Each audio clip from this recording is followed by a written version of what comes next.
สวัสดีค่ะออมค่ะอันยองเซลอ้อมอีกจ้ะสวัสดีค่ะทุกท่านนะคะในเชปเตอร์5ที่ผ่านมาเราได้ศึกษาผ่านแนวคิด FDI หรือการลงทุนโดยตรงจากต่างประเทศว่าทุนต่างชาติไหลเข้าสู่เศรษฐกิจไทยได้อย่างไรนะคะ네 여러분 지난 챕터 5에서는 FDI 즉 외국인 직접 투자를 통해 외국 자본이 태국 경제 안으로 어떻게 들어오는지를 살펴보았습니다. จากตรงนั้นเราได้เห็นว่าไทยไม่ได้เป็นเพียงประเทศท่องเที่ยวเท่านั้นแต่ยังเป็นแหล่งลงทุนแสงทางที่เชื่อมโยงกับอุตสาหกรรมหลายด้านทั้งภาคการผลิตภาคบริการโลจิสติกส์รถยนต์ไฟฟ้าส่วนข้อมูลและบริการคลาวด์นะคะ우리는 그 과정에서 태국이 단순한 관광 국가만이 아니라 제조업, 서비스업, 물류, 전기차, 데이터 센터 그리고 클라우드와 같은 다양한 산업이 존재하고 연결되는 중요한 투자처라는 점을 살펴보았습니다. แต่ตรงนี้มีคำถามสำคัญข้อหนึ่งที่เราต้องถามต่อนะคะ 그런데 여기서 중요한 질문이 하나 남습니다. การที่เงินไหลเข้ามากับการที่ผลประโยชน์จากเงินนั้นตกอยู่กับชีวิตของผู้คนในสังคมเป็นเรื่องเดียวกันหรือไม่ 돈이 들어온다는 것과 그 돈에서 나온 이익이 사회 구성원들의 삶에 남는다는 것은 과연 같은 일일까요? ถ้า Chapter 5 เป็นบทที่เราศึกษาว่าเงินไหลเข้ามาอย่างไร Chapter 6 จึงเป็นบทที่เราตั้งคำถามว่าผลประโยชน์จากเงินนั้นตกอยู่กับใครนะคะ Chapter 5가 돈이 어떻게 들어오는가를 살펴본 장이었다면 Chapter 6는 그 돈의 이익이 누구에게 남는가를 묻는 장입니다. ดังนั้นในเซปหนึ่งนี้เราเริ่มจากการทำความเข้าใจว่าเราควรใช้ภาษาแบบใดในการอ่านความเหลื่อมล้ำของไทยนะคะ 그럼 이제 스텝 1에서는 태국의 빈부격차를 어떤 언어로 읽어야 하는지부터 살펴보도록 하겠습니다. ก่อนอื่นเราไม่ควรเข้าใจค่ะว่าความเหลื่อมล้ำเพียงแค่ในความหมายง่ายๆว่าคนรวยก็ยิ่งรวยขึ้นคนจนก็ยิ่งจนลงนะคะ 먼저 빈부격차라는 말을 단순히 부자는 더 부자이고 가난한 사람은 더 가난하다는 식으로만 이해해서는 안 됩니다.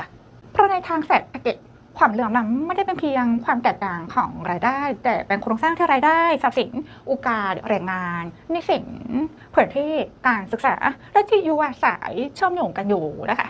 왜냐하면 빈부격차, 불평등은 단순히 소득의 차이만을 의미하는 것이 아니라 소득, 자산, 기회, 노동, 부채, 지역, 교육, 그리고 주거가 서로 연결되어 있는 하나의 구조이기 때문입니다. ในภาษาไทยคำสำคัญที่ใช้พูดถึงช่องว่างระหว่างคนรวยกับคนจนหรือความไม่เท่าเทียมกันก็คือคำว่าความเหลื่อมล้ำนะคะ 태국어에서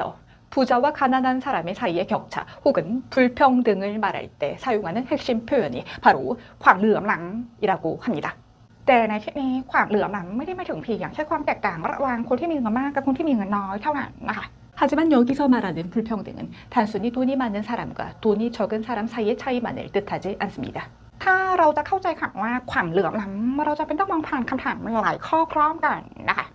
ความเหลื่อมล้ำ 이라는 단어를 이해하려면 우리는 몇 가지 질문을 함께 떠올려야 합니다. ใครสามารถเข้าถึงงานที่ดีกว่าได้ 첫 번째, 누가 더 좋은 일자리에 접근할 수 있는가? 2. ใครมีโอกาสได้รับค่าจ้างที่สูงกว่า 두 번째, 누가 더 높은 임금을 받을 수 있는가? ใครถือครองที่ดินและอสังหาริมทรัพย์ 셋째, 누가 토지와 부동산을 보유하고 있는가? ใครสามารถใช้ระบบการเงินและการลงทุนเพื่อเพิ่มสินทรัพย์ของตัวเองได้ 누가 금융상품과 투자를 통해서 자산을 늘릴 수 있는가? และใครสามารถเข้าถึงโอกาสด้านการศึกษาการรักษาพยาบาลและที่อยู่อาศัยได้ง่ายกว่านะคะ 누가 교육과 의료, 주거의 기회를 더 쉽게 얻는가? เราต้องมองคำถามเหล่านี้ไปพร้อมกันทั้งหมดถึงจะเข้าใจได้ว่าคำว่าความเหลื่อมล้ำหรือช่องว่างระหว่างคนรวยกับคนจนไม่ได้หมายถึงเพียงความแตกต่างของรายได้แต่เป็นปัญหาเชิงโครงสร้างทางเศรษฐกิจและสังคมนะคะ 이 모든 질문을 함께 보아야 ความเหลื่อมล้ำ 즉 빈부격차라는 말이 단순한 소득의 차이가 아니라 사회 경제적 구조의 문제라는 것을 이해할 수 있습니다. ตรงนี้เราลองมาดูข้อมูลชิ้นหนึ่งที่ช่วยให้เราเห็นภาพความเหลื่อมล้ำของไทยได้ชัดขึ้นค่ะจะไปกันต่อเลยค่ะ 자, 바로 여기서 태국의 불평등을 보여주는 관련 자료들을 보도록 하겠습니다. 자, 계속해서 이어가 보도록 하겠습니다. จะไปกันเลยค่ะ ก่อนหน้านี้เราได้อธิบายไปแล้วว่าช่องว่างระหว่างคนรวยกับคนจนในสังคมไทยหรือความเหลื่อมล้ำไม่ใช่สิ่งที่ควรมองไปว่าเป็นเพียงความแตกต่างระหว่างคนที่มีเงินมากกับคนที่มีเงินน้อยเท่านั้นนะคะ 앞에서 우리는 태국 사회의 빈부격차, 즉 ความเหลื่อมล้ำ 단순히 돈이 많은 사람과 돈이 적은 사람의 차이로만 보면 안 된다고 말했습니다. ความเหลื่อมล้ำก็คือโครงสร้างหนึ่งที่รายได้ทรัพย์สินโอกาสแรงงานหนี้สินพื้นที่การศึกษาและที่อยู่อาศัยเชื่อมโยงกันอยู่นะคะ 빈부격차는 소득, 자산, 기회, 노동, 부채, 지역, 교육, 그리고 주거가 함께 얽혀있는 하나의 구조입니다. ถ้าฉะนั้นคำถามต่อไปก็คือ 그렇다면 이제 질문이 생깁니다. ในสังคมไทยรายได้ถูกแบ่งกระจายอย่างเท่าเทียมมากน้อยเพียงใด 태국 사회 안에서 소득은 얼마나 고르게 나뉘고 있을까요? เมื่อเราต้องการตอบคำถามนี้มีตัวชี้วัดหนึ่งที่มันถูกนำมาใช้นะคะ 이 질문을 볼 때 자주 사용되는 지표가 있습니다. นั่นก็คือค่าสัมประสิทธิ์จีนีนะคะ 그것은 바로 지니계수입니다. ค่าสัมประสิทธิ์จีนีก็คือตัวชี้วัดที่แสดงให้เห็นว่ารายได้ถูกกระจายอย่างไม่เท่าเทียมมากน้อยเพียงใดนะคะ 지니계수란 소득이 얼마나 불평등하게 분배되어 있는지를 보여주는 지표입니다. พูดให้ง่ายขึ้นก็คือค่านี้ช่วยให้เราเห็นว่ารายได้ที่เกิดขึ้นในสังคมหนึ่งถูกแบ่งกระจายไปยังผู้คนค่อนข้างทั่วถึงหรือไม่ 쉽게 말하면 한 사회 안에서 만들어진 소득이 사람들에게 비교적 고르게 나뉘고 있는지 หรือรายได้นั้นกระจุกตัวอยู่ในกลุ่มคนบางกลุ่มมากน้อยเพียงใดนะคะ 아니면 특정 계층에 더 많이 집중되어 있는지를 보여주는 숫자입니다. ยิ่งค่าจีนีต่ำก็ยิ่งหมายความว่าการกระจายรายได้นั้นค่อนข้างเท่าเทียมมากขึ้น 지니계수의 수치가 낮을수록 소득 분배가 비교적 고르게 되어 있다는 뜻이고 แต่ยิ่งค่าจีนีสูงก็ยิ่งหมายความว่ารายได้กระจุกตัวอยู่ในกลุ่มคนบางกลุ่มมากขึ้นค่ะ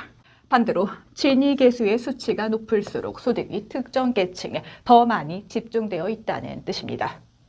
กล่าวอีกอย่างหนึ่งค่าสัมประสิทธิ์จีนีไม่ใช่ตัวเลขที่บอกว่าเศรษฐกิจเติบโตมากแค่ไหนนะคะ 즉 지니계수는 경제가 얼마나 성장되어 있는지를 보여주는 숫자가 아닙니다. แต่เป็นตัวชี้วัดที่บอกว่ารายได้ที่เกิดขึ้นภายในเศรษฐกิจนั้นถูกแบ่งกระจายอย่างเท่าเทียมหรือไม่เท่าเทียมมากน้อยเพียงใดนะคะ 즉 지니계수란 그 경제 안에서 만들어진 소득이 얼마나 균등하게 또는 얼마나 불균등하게 나뉘고 있는지를 보여주는 지표입니다. จากแนวคิดนี้เราจะลองมาดูข้อมูลของประเทศไทยกันต่อนะคะจะไปกันต่อเลยค่ะ 자, 이제 이 개념을 바탕으로 태국 자료를 보겠습니다. จะไปกันต่อเลยค่ะ 자, 계속해서 가보시죠. ก่อนหน้านี้เราได้ดูไปแล้วว่าค่าสัมประสิทธิ์จีนี่คืออะไรแต่ตัวเลขนี้ไม่ใช่ตัวชี้วัดระดับการเติบโตทางเศรษฐกิจแต่เป็นตัวชี้วัดที่แสดงให้เราเห็นว่ารายได้นั้นถูกแบ่งกระจายอย่างเท่าเทียมหรือไม่เท่าเทียมมากน้อยเพียงใดนะคะ 앞서 우리는 지니계수가 무엇인지 살펴보았습니다. 그리고 이 숫자는 경제 성장 정도를 보여주는 지표가 아니라 소득이 얼마나 평등하게 또는 불평등하게 분배되어 있는지를 보여주는 지표라는 점도 확인했습니다.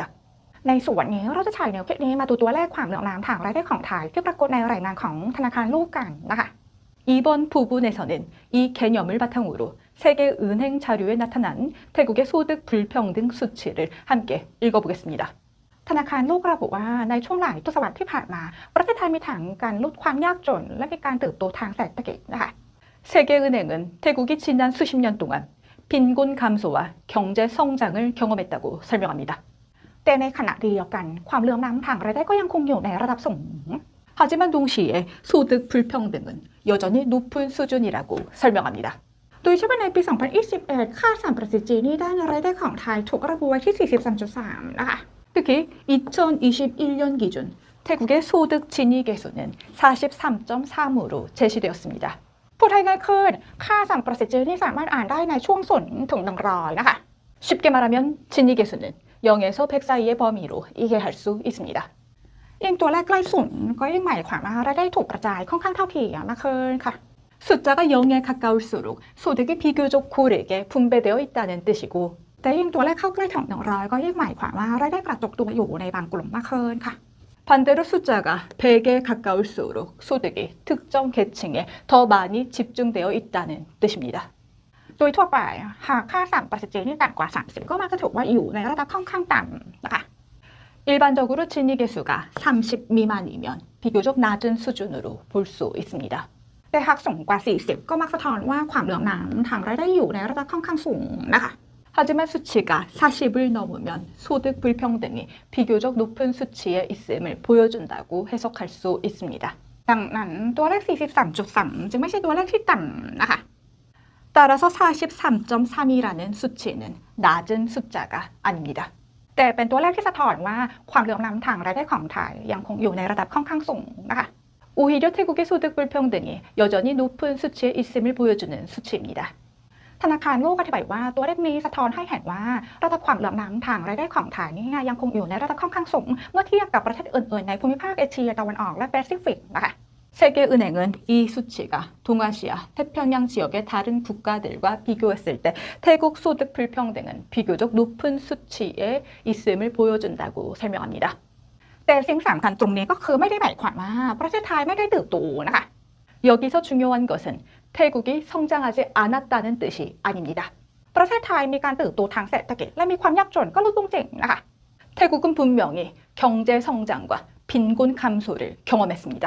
การที่เศรษฐกิจเติบโตกับการที่ผลประโยชน์จากการเติบโตนั้นถูกแบ่งกระจายอย่างทั่วถึงในสังคมไม่ใช่เรื่องเดียวกันนะคะ 하지만 경제가 성장했다는 것과 그 성장의 혜택이 사회 전체에 고르게 분배되었다는 것은 같은 의미가 아닙니다. ดังนั้นเราจึงต้องใช้ค่าสัมประสิทธิ์นี้ในการอ่านว่ารายได้ที่เกิดขึ้นในเศรษฐกิจไทยนั้นตกอยู่กับใครมากกว่านะคะ 그래서 우리는 진위 계수를 통해 태국 경제 안에서 발생한 소득이 어느 계층에게 더 많이 돌아가고 있는지를 살펴보아야 합니다. งั้นเราลองมาดูข้อมูลอีกชุดหนึ่งกันนะคะจะไปกันต่อเลยค่ะ 자, 계속해서 다른 자료도 보겠습니다. จะไปกันต่อเลยค่ะ ก่อนหน้านี้เราได้อ่านระดับความเหลื่อมล้ำทางรายได้ผ่านค่าสัมประสิทธิ์นี้แล้วนะคะ 앞에서 우리는 진위 계수를 통해 소득 불평등의 정도를 보았습니다. ในส่วนนี้เราจะมองลึกลงไปอีกขั้นเพื่อดูว่ารายได้นั้นกระจุกตัวอยู่ในกลุ่มใดของสังคมไทยนะคะ 이번에는 한 걸음 더 들어가 그 소득이 태국 사회의 어느 계층에 집중되어 있는지를 보겠습니다. ข้อมูลที่เราจะใช้ดูร่วมกันก็คือสัดส่วนรายได้ของกลุ่มบนสุด 10% นะคะ 이때 함께 살펴볼 수 있는 자료가 바로 상위 10%의 소득 비중입니다. รายงานของธนาคารโลกชี้ว่าในปี 2021 กลุ่มประชากร 10% ที่มีรายได้สูงสุดของไทยมีสัดส่วนของรายได้ส่วนบุคคลสุทธิอยู่ที่ 41.8% นะคะ 세계은행 보고서는 2021년 태국에서 소득 상위 10%가 순개인 소득의 48.8%를 차지한다고 제시했습니다. เพราะเหตุใดตัวเลขนี้จึงสะท้อนความไม่เท่าเทียมนะคะ 이 수치는 왜 불균등을 보여줄까요? ถ้ารายได้ถูกกระจายอย่างค่อนข้างเท่าเทียมและใกล้เคียงกับสัดส่วนประชากรกลุ่มประชากร 10% ก็ควรจะมีสัดส่วนของรายได้ทั้งหมดอยู่ที่ประมาณ 10%นะคะ 만약 소득이 인구 비중과 비슷하게 비교적 고르게 분포되어 있다면 인구 전체의 10%는 전체 소득의 약 10% 정도를 차지하는 것이 자연스럽습니다. กลุ่มประชากร 10% ที่มีรายได้สูงสุดของไทยกลายมีสัดส่วนสูงถึง 41.8% ของรายได้ส่วนบุคคลสุทธิทั้งหมดนะคะ 하지만 태국의 경우 소득 상위 10%가 전체 순개인 소득의 48.8%를 차지했습니다. กล่าวคือกลุ่มประชากรเพียง 10% นี้มีสัดส่วนของรายได้ส่วนบุคคลสุทธิทั้งหมดคิดเป็นเกือบ5 เท่าของสัดส่วนประชากรของตนเองนะคะ 즉 인구의 10%에 불과한 이 집단이 자신들의 인구 비중보다 거의 5배에 달하는 전체 순개인 소득 비중을 차지한 것입니다. พูดอีกอย่างหนึ่งก็คือนี่ก็โครงสร้างที่กลุ่มคุณเพียง1 ใน 10ของสังคมไทยมีรายได้รวมคิดเป็นเกือบครึ่งหนึ่งของรายได้ทั้งหมดในขณะที่คุณอีก9 ใน 10มีรายได้รวมกันเพียงประมาณครึ่งหนึ่งที่เหลือนะคะ 다시 말하면 태국 사회에서 10명 중 1명에 불과한 집단이 태국 전체 소득의 거의 절반에 가까운 소득을 벌고 나머지 10명 중 9명은 남은 절반의 소득을 함께 나누는 구조라고 볼 수 있습니다. ดังนั้นตัวเลข 48.8% จึงไม่ใช่เพียงตัวเลขที่สูงเท่านั้นแต่เป็นตัวเลขที่สะท้อนให้เห็นว่ารายได้นั้นกระจุกตัวอย่างมากในกลุ่มประชากรที่มีรายได้สูงสุดของสังคมไทยนะคะ 따라서 48.8%는 단순히 높은 숫자만이 아닙니다. 이는 태국 최상위 소득 집단의 소득이 매우 집중되어 있음을 보여주는 수치입니다. หากค่าสัมประสิทธิ์นี้ที่เราได้ดูไปก่อนหน้านี้ช่วยให้เราเห็นระดับความไม่เท่าเทียมในการกระจายรายได้ 앞서 살펴본 진위계수가 소득 분배가 얼마나 불평등한지를 보여주는 지표라면 สัดส่วนรายได้ของกลุ่มประชากร 10% ที่มีรายได้สูงสุดของไทยนั้นช่วยให้เราเห็นว่ารายได้นั้นกระจุกตัวอยู่ในกลุ่มใดของสังคมไทยนะคะ 소득 상위 10%의 소득 비중은 그 소득이 어느 계층에 집중되어 있는지를 보여줍니다. ดังนั้นเมื่อเราอ่านเศรษฐกิจไทยคำถามเพียงว่าเศรษฐกิจไทยเติบโตหรือไม่ยังไม่เพียงพอนะคะ 따라서 태국 경제를 이해하려면 태국 경제는 성장했는가라는 질문만으로는 충분하지 않습니다. เราจึงต้องตั้งคำถามต่อไปนี้ 우리는 이제 그 다음 질문을 해야 합니다. 1. รายได้จากการเติบโตนั้นตกอยู่กับใคร 첫 번째, 그 성장은 누구의 소득으로 남았는가? 2. ผลของการเติบโตนั้นทำให้ทรัพย์สินของใครเพิ่มขึ้น 두 번째, 그 성장은 누구의 자산을 늘렸는가? และผลของการเติบโตนั้นเปลี่ยนชีวิตของใครอย่างแท้จริง 그 성장은 누구의 삶을 실제로 바꾸었는가? คำถามเหล่านี้คือจุดเริ่มต้นของการอ่านความเหลื่อมล้ำในสังคมไทยนะคะ 이 질문들이 바로 태국의 빈부격차를 읽는 출발점입니다. 자, 계속해서 이어가 보도록 하겠습니다. จะไปกันต่อเลยค่ะ